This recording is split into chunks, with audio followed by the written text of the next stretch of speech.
Hey, what's up everybody? What I'm going to do is I'm going to go ahead and do this review on the Color Checker Passport. The only reason I'm doing this review is because this damn thing, not only did it save my butt with editing time, I think everybody should have one of these. So here's the box. This is the packaging that it comes in right here. And inside this box is the Color Checker Passport and a CD that you have to install into your computer.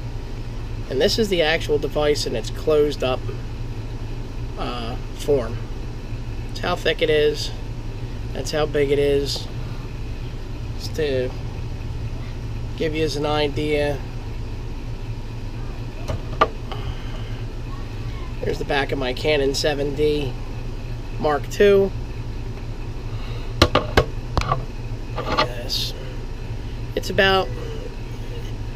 It's about as big, I guess. Not even really as big. It's almost the size of the camera,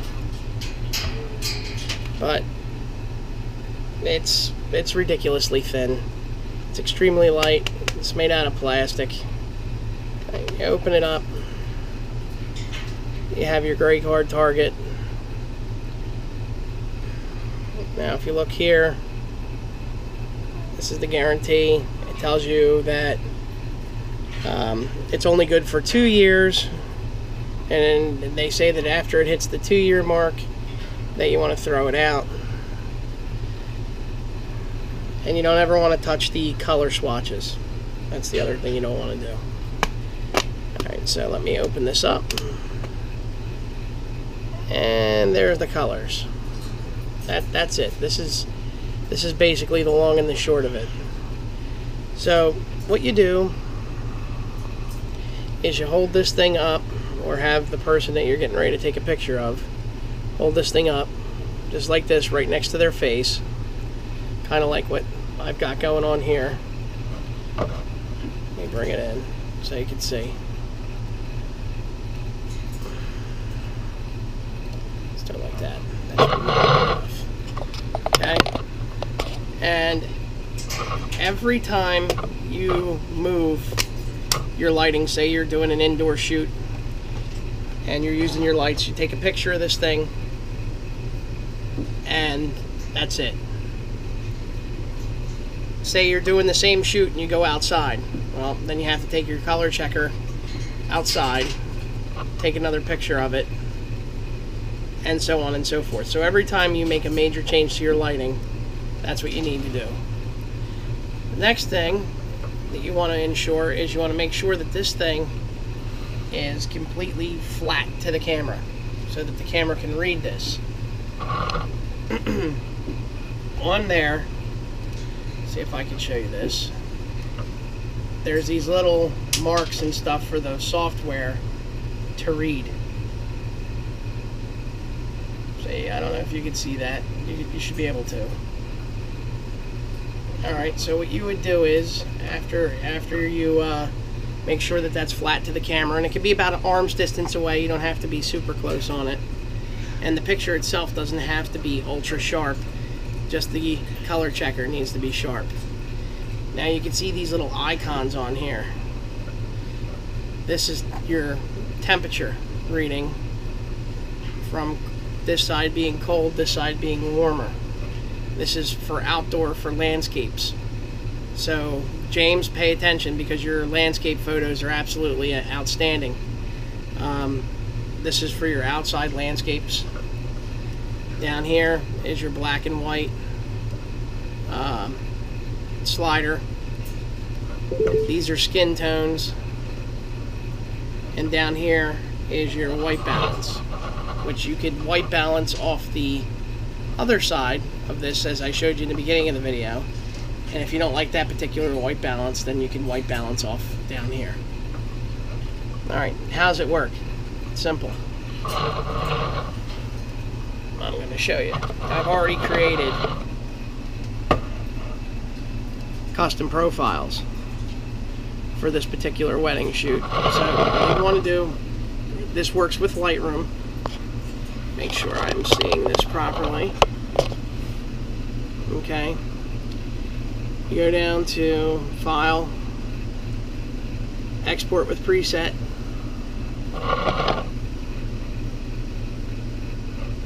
And then you click Color Checker Passport. And then it's going to ask you to make a name for it. You would name the profile appropriately. Say Green Wedding Indoor portion of indoor session. You would make that, then you would click Save. And then it's going to take a couple minutes for it to do what it's got to do. And it's going to create a profile. After it creates the profile, you're going to close Lightroom and restart it. I've already done that, so we're not going to do that again. So after you do that, grab your color picker tool. You know what? Here, let me blow this up a little bit so y'all can see this. Grab the color picker tool, and as I move this, you're going to see a neutral target. Basically, what I really want you to pay attention to is his skin tones. So first, what I'm going to do is I'm going to put this back into the Adobe standard format. Let's do that again. There we go. Right. So now you can see the color shift. Alright.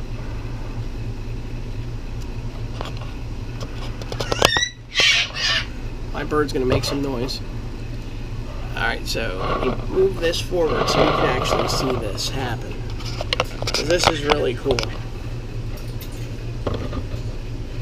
When I click on this, it changes my white balance, warms it up, pulls it off.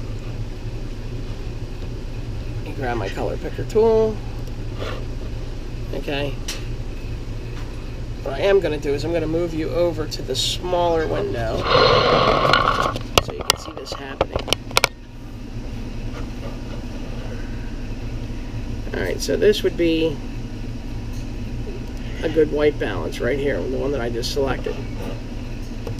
But if you notice, as I move through these swatches, you can see that warm up and cool off just at the click of a touch of the mouse. So if I want to warm, I can click there and it will actually warm. I'm going to do that again just so y'all can see it.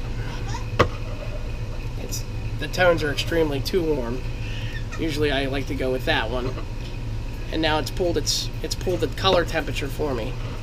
Now, if I want my white balance, I'm just going to pick the wrong one here to throw it off. There we go. Okay, which we can see that the white balance now is really, really dark. It's really off. I click the right white balance, it brings my tones back. Now, this is set into the Adobe format. The Adobe format for my camera preferences, which everybody says is pretty much the standard safe. So here, so y'all can see. It says that Adobe has such great color. I'm here to tell you that that's not really all that true anymore. Let me slide this down.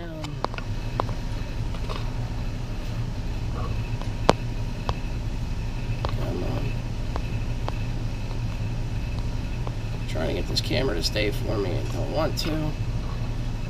Alright. Right here. I'm even going to be nice enough to try and tilt my screen here. Alright. So right here, you can see this is the Adobe standard that's checked. You can see Green Wedding 2, Green Wedding 3. Now I'm going to bring you guys back over here. I ain't going to move you around too much more because it's making people seasick. So, there's the color checker. Now, here's what they say. They say blues, greens, purples, and pinks are some of the hardest color to pull.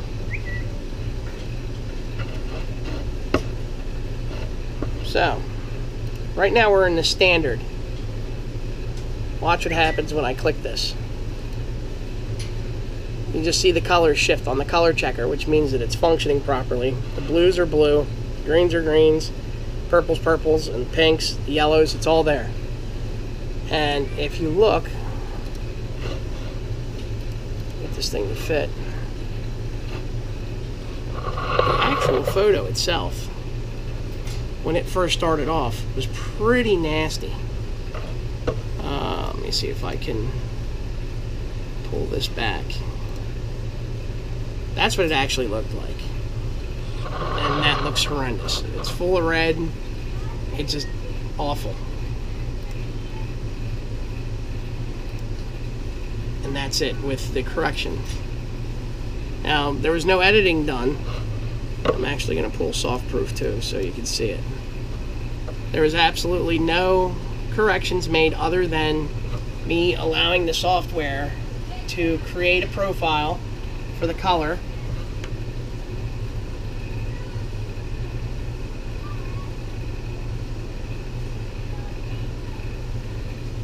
For the color on this. So, I mean, it's pretty much spot on, and all I allowed the software to do was just make a profile. I didn't do any editing. Ooh.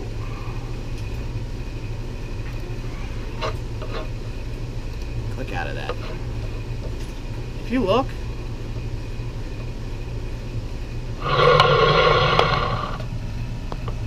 proof's in the pudding. None of my sliders are moved. Not one of them. This was all purely the color checker. I didn't even select a lens profile or nothing. And I know that this was shot with a Zeiss lens. No, this was shot with the Tamron lens. 24-7.